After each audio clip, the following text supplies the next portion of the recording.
Chapter 16. Therese went out to get some newspapers while Carol was dressing. She stepped into the elevator and turned around in the exact center of it. She felt a little odd, as if everything had shifted and distances were not quite the same. Balance was not quite the same. She walked across the lobby to the newspaper stand in the corner. "The Courier and the Tribune," she said to the man, taking them, and even to utter words was as strange as the names of the newspapers she bought. 8 cents, the man said, and Therese looked down at the change he had given her and saw there was still the same difference between 8 cents and a quarter. She wandered across the lobby, looked through the glass into the barber shop where a couple of men were getting shaves. A black man was shining shoes. A tall man with a cigar and a broad-brimmed hat with western boots walked by her. She would remember this lobby, too, forever. The people, the old-fashioned-looking woodwork at the base of the registration desk, and the man in the dark overcoat who looked at her over the top of his newspaper and slumped in his chair and went on reading beside the black and cream-colored marble column. When Therese opened the room door, the sight of Carol went through her like a spear. She stood a moment with her hand on the knob.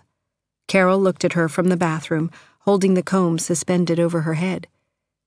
Carol looked at her from head to foot. "Don't do that in public," Carol said. Therese threw the newspapers on the bed and came to her. Carol seized her suddenly in her arms. They stood holding each other as if they would never separate. Therese shuddered, and there were tears in her eyes. It was hard to find words, locked in Carol's arms, closer than kissing. "Why did you wait so long?" Therese asked. "Because I thought there wouldn't be a second time, that I wouldn't want it. But that's not true." Therese thought of Abby, and it was like a slim shaft of bitterness dropping between them. Carol released her. "And there was something else. To have you around reminding me, knowing you, and knowing it would be so easy. I'm sorry. It wasn't fair to you." Therese set her teeth hard. She watched Carol walk slowly away across the room, watched the space widen, and remembered the first time she had seen her walk so slowly away in the department store. Therese had thought forever. Carol had loved Abby too, and Carol reproached herself for it. As Carol would one day for loving her, Therese wondered. Therese understood now why the December and January weeks had been made up of anger and indecision, reprimands alternating with indulgences. But she understood now that whatever Carol said in words, there were no barriers and no indecisions now. There was no Abby either after this morning, whatever had happened between Carol and Abby before. "Was it?" Carol asked. "You've made me so happy ever since I've known you," Therese said. "I don't think you can judge. I can judge this morning." Carol did not answer. Only the rasp of the door lock answered her. Carol had locked the door, and they were alone. Therese came towards her, straight into her arms. "I love you," Therese said, just to hear the words. "I love you. I love you." But Carol seemed deliberately to pay almost no attention to her that day. There was more arrogance in the tilt of her cigarette, in the way she backed the car away from a curb, cursing, not quite joking. "Damned if I'll put a dime in a parking meter with a prairie right in sight," Carol said. But when Therese did catch her looking at her, Carol's eyes were laughing. Carol teased her, leaning on her shoulder as they stood in front of a cigarette machine, touching her foot under tables. It made Therese limp and tense at the same time. She thought of people she had seen holding hands in movies, and why shouldn't she and Carol? Yet when she simply took Carol's arm as they stood choosing a box of candy in a shop, Carol murmured, "Don't." Therese sent a box of candy to Mrs. Robichek from the candy shop in Minneapolis, and a box also to the Kellys. She sent an extravagantly big box to Richard's mother, a double-deck box with wooden compartments that she knew Mrs. Semko would use later for sewing articles. "Did you ever do that with Abby?" Therese asked abruptly that evening in the car. Carol's eyes understood suddenly, and she blinked. "What questions you ask," she said. "Of course." Of course she had known it. And now, Therese. She asked stiffly, "Was it very much the same as with me?" Carol smiled. "No, darling. Don't you think it's more pleasant than sleeping with men?" Her smile was amused. "Not necessarily. That depends. Who have you ever known except Richard?" "No one." "Well, don't you think you'd better try some others?" Therese was speechless for a moment, but she tried to be casual, drumming her fingers on the book in her lap. "I mean sometime, darling. You've got a lot of years ahead." Therese said nothing. She could not imagine ever leaving Carol either. That was another terrible question that had sprung into her mind at the start, that hammered at her brain now with a painful insistence to be answered. Would Carol ever want to leave her? "I mean, whom you sleep with depends so much on habit," Carol went on, "and you're too young to make enormous decisions, or habits." "Are you just a habit?" she asked, smiling, but she heard the resentment in her voice. "You mean it's nothing but that?" "Therese, of all times to get so melancholic." "I'm not melancholic," she protested, but the thin ice was under her feet again, the uncertainties. Or was it that she always wanted a little more than she had, no matter how much she had? She said impulsively, "Abby loves you too, doesn't she?" Carol started a little and put her fork down. "Abby has loved me practically all her life, even as you." Therese stared at her. "I'll tell you about it one day." "Whatever happened is past." "Months and months ago," she said, so softly Therese could hardly hear. "Only months?" "Yes." "Tell me now." "This isn't the time or the place." "There's never a time," Therese said. "Didn't you say there never was a right time?" "Did I say that? About what?" But neither of them said anything for a moment, because a fresh barrage of wind hurled the rain like a million bullets against the hood and windshield, and for a moment they could have heard nothing else. There was no thunder, as if the thunder somewhere up above modestly refrained from competing with this other god of rain. They waited in the inadequate shelter of a hill at the side of the road. "I might tell you the middle," Carol said, "because it's funny and ironic. It was last winter when we had the furniture shop together. But I can't begin without telling you the first part, and that was when we were children. Our families lived near each other in New Jersey, so we saw each other during vacations. Abby always had a mild crush on me, I thought, even when we were about 6 and 8. Then she wrote me a couple of letters when she was about 14 and away at school. And by that time I'd heard of girls who preferred girls, but the books also tell you it goes away after that age. There were pauses between her sentences, as if she left out sentences in between. "Were you in school with her?" Therese asked. "I never was. My father sent me to a different school, out of town.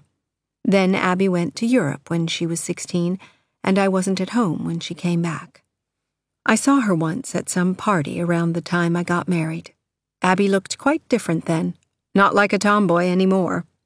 Then Harge and I lived in another town, and I didn't see her again, really, for years, till long after Rindy was born. She came once in a while to the riding stable, where Harge and I used to ride. A few times we all rode together. Then Abby and I started playing tennis on Saturday afternoons, when Harge usually played golf. Abby and I always had fun together. Abby's former crush on me never crossed my mind. We were both so much older, and so much had happened. I had an idea about starting a shop because I wanted to see less of Harge. I thought we were getting bored with each other, and it would help. So I asked Abby if she wanted to be partners in it, and we started the furniture shop.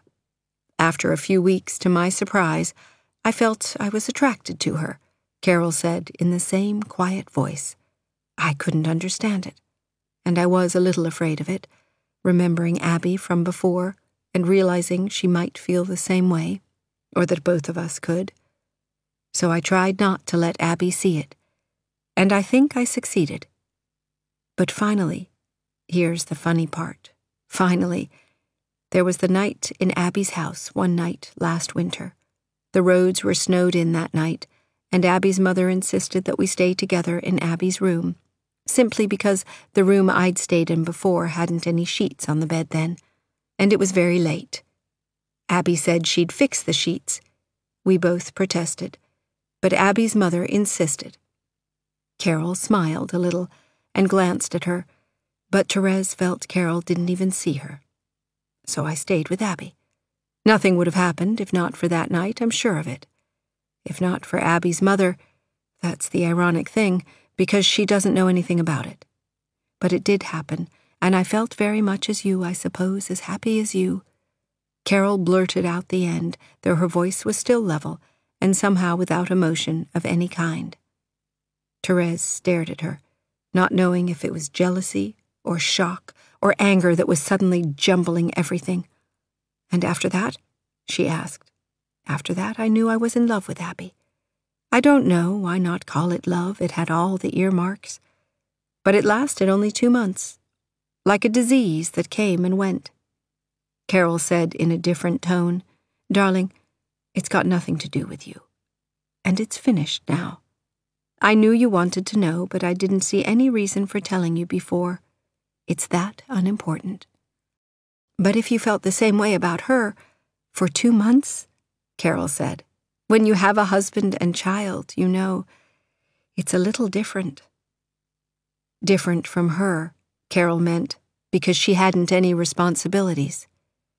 Is it? You can just start and stop? When you haven't got a chance, Carol answered. The rain was abating, but only by so much that she could see it as rain now and not solid silver sheets. I don't believe it. You're hardly in a state to talk. Why are you so cynical? Cynical? Am I? Therese was not sure enough to answer. What was it to love someone? What was love exactly? And why did it end or not end? Those were the real questions, and who could answer them? It's letting up, Carol said. How about going on and finding a good brandy somewhere? Or is this a dry state? They drove on to the next town and found a deserted bar in the biggest hotel. The brandy was delicious, and they ordered 2 more. It's French brandy, Carol said. Someday we'll go to France. Therese turned the little bowl of a glass between her fingers. A clock ticked at the end of the bar. A train whistle blew in the distance, and Carol cleared her throat. Ordinary sounds, yet the moment was not an ordinary one. No moment had been an ordinary one since the morning in Waterloo. Therese stared at the bright brown light in the brandy glass, and suddenly she had no doubt that she and Carol would one day go to France. Then out of the shimmering brown sun in the glass, Harge's face emerged, mouth and nose and eyes. Harge knows about Abby, doesn't he? Therese said. Yes. He asked me something about her a few months ago, and I told him the whole truth, from start to finish. You did? She thought of Richard, imagined how Richard would react. Is that why you're getting the divorce? No, it's got nothing to do with the divorce. That's another ironic thing, that I told Harge after it was all over. A mistaken effort at honesty, when Harge and I had nothing left to salvage. We'd already talked about a divorce. Please don't remind me of mistakes. Carol frowned. You mean, he certainly must have been jealous. Oh, yes, because however I chose to tell it, I suppose it came out that I'd cared more about Abby at one period than I'd ever cared for him. At one point, even with Rindy, I'd have left everything behind to go with her. I don't know how it was that I didn't. And taken Rindy with you? I don't know. I know the fact that Rindy existed stopped me from leaving Harge then. Do you regret it? Carol shook her head slowly. No, it wouldn't have lasted. It didn't last, and maybe I knew it wouldn't. With my marriage failing, I was too afraid and too weak. She stopped. Are you afraid now? Carol was silent. "Carol?" "I am not afraid," she said stubbornly, lifting her head. Therese looked at her face in profile in the dim light. "What about Rindy now?" she wanted to ask. "What will happen?" But she knew Carol was on the brink of growing suddenly impatient, giving her a careless answer or no answer at all. Another time, Therese thought, not this moment. It might destroy everything, even the solidity of Carol's body beside her, and the bend of Carol's body in the black sweater seemed the only solid thing in the world. Therese ran her thumb down Carol's side, from under the arm to the waist. "I remember Harge was particularly annoyed about a trip I took with Abby to Connecticut. Abby and I went up to buy some things for the shop. It was only a 2-day trip, but he said, 'Behind my back, you had to run away.'" Carol said it bitterly. There was more self-reproach in her voice than imitation of Harge. "Does he still talk about it?" "No. Is it anything to talk about? Is it anything to be proud of?" "Is it anything to be ashamed of?" "Yes. You know that, don't you?" Carol asked in her even, distinct voice. "In the eyes of the world, it's an abomination." The way she said it, Therese could not quite smile. "You don't believe that?" "People like Harge's family. They're not the whole world. They are enough. And you have to live in the world. You, I mean. And I don't mean anything just now about whom you decide to love." She looked at Therese, and at last Therese saw a smile rising slowly in her eyes, bringing Carol with it. "I mean responsibilities in the world that other people live in and that might not be yours. Just now it isn't. And that's why in New York I was exactly the wrong person for you to know, because I indulge you and keep you from growing up. Why don't you stop? I'll try. The trouble is I like to indulge you." "You're exactly the right person for me to know," Therese said. "Am I?" On the street, Therese said, "I don't suppose Harge would like it if he knew we were away on a trip either, would he?" "He's not going to know about it." "Do you still want to go to Washington?" "Absolutely, if you've got the time. Can you stay away all of February?" Therese nodded. "Unless I hear something in Salt Lake City. I told Phil to write there. It's a pretty slim chance." Probably Phil wouldn't even write, she thought. But if there was the least chance of a job in New York, she should go back. "Would you go on to Washington without me?" Carol glanced at her. "As a matter of fact, I wouldn't," she said with a little smile. Their hotel room was so overheated when they came back that evening they had to throw open the windows for a while. Carol leaned on the windowsill, cursing the heat for Therese's amusement, calling her a salamander because she could bear it. Then Carol asked abruptly, "What did Richard have to say yesterday?" Therese had not even known that Carol knew about the last letter, the one he had promised in the Chicago letter to send to Minneapolis and to Seattle. "Nothing much," Therese said. "Just a 1-page letter. He still wants me to write to him, and I don't intend to." She had thrown the letter away, but she remembered it. "I haven't heard from you, and it's beginning to dawn on me what an incredible conglomeration of contradictions you are. You are sensitive, and yet so insensitive. Imaginative, and yet so unimaginative. If you get stranded by your whimsical friend, let me know and I'll come after you. This won't last, Terry. I know a little about such things. I saw Danny and he wanted to know what I'd heard from you, what you were doing. How would you like it if I had told him? I didn't say anything for your sake, because I think one day you'll blush. I still love you, I admit it. I'll come out to you and show you what America's really like, if you care enough about me to write and say so." It was insulting to Carol, and Therese had torn it up. Therese sat on the bed with her arms around her knees, gripping her wrists inside the sleeves of her robe. Carol had overdone the ventilation and the room was cold. The Minnesota winds had taken possession of the room, were seizing Carol's cigarette smoke and tearing it to nothing. Therese watched Carol calmly brushing her teeth at the basin. "Do you mean that about not writing to him? That's your decision?" Carol asked. "Yes. Therese watched Carol knock the water out of her toothbrush and turn from the basin, blotting her face with a towel. Nothing about Richard mattered so much to her as the way Carol blotted her face with a towel.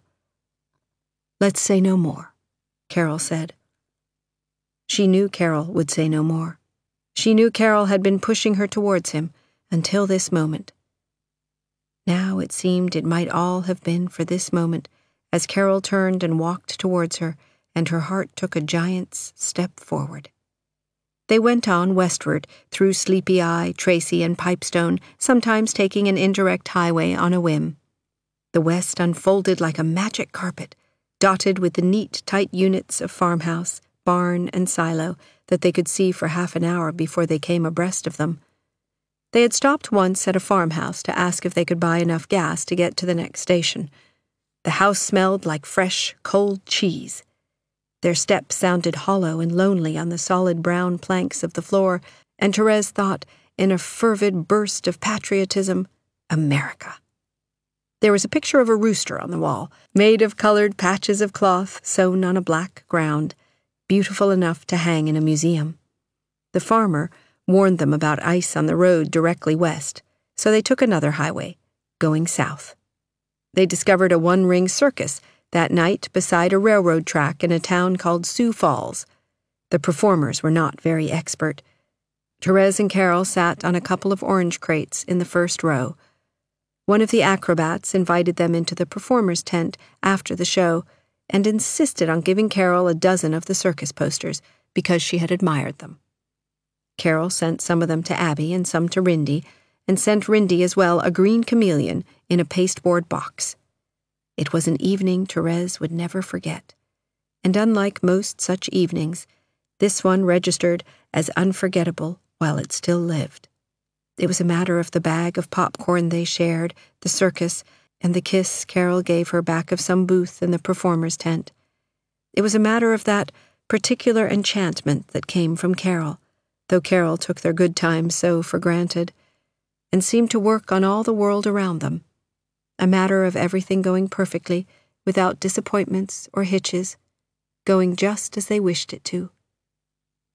Therese walked from the circus with her head down, lost in thought. "I wonder if I'll ever want to create anything again," she said. "What brought this on? I mean, what was I ever trying to do but this? I'm happy."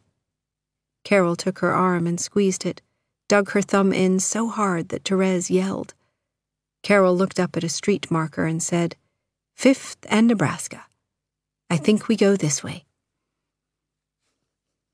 "What's going to happen when we get back to New York? It can't be the same, can it?" "Yes," Carol said, "till you get tired of me." Therese laughed. She heard the soft snap of Carol's scarf end in the wind.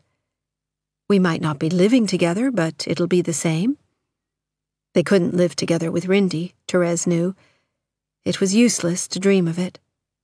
But it was more than enough that Carol promised in words it would be the same. Near the border of Nebraska and Wyoming, they stopped for dinner at a large restaurant built like a lodge in an evergreen forest. They were almost the only people in the big dining room, and they chose a table near the fireplace. They spread out the road map and decided to head straight for Salt Lake City. They might stay there for a few days, Carol said, because it was an interesting place, and she was tired of driving. "Lusk," Therese said, looking at the map. "What a sexy-sounding name." Carol put her head back and laughed. "Where is it?" "On the road." Carol picked up her wine glass and said, "Chateau Neuf du Pape in Nebraska. What'll we drink to?" "Us." It was something like the morning in Waterloo, Therese thought, a time too absolute and flawless to seem real, though it was real, not merely props in a play, their brandy glasses on the mantel, the row of deer's horns above, Carol's cigarette lighter, the fire itself. But at moments she felt like an actor, remembered only now and then her identity with a sense of surprise, as if she had been playing in these last days the part of someone else, someone fabulously and excessively lucky. She looked up at the fir branches, fixed in the rafters, at the man and woman talking inaudibly together at a table against the wall, at the man alone at his table, smoking his cigarette slowly. She thought of the man sitting with a newspaper in the hotel in Waterloo. Didn't he have the same colorless eyes and the long creases on either side of his mouth? Or was it only that this moment of consciousness was so much the same as that other moment? They spent the night in Lusk, 90 miles away.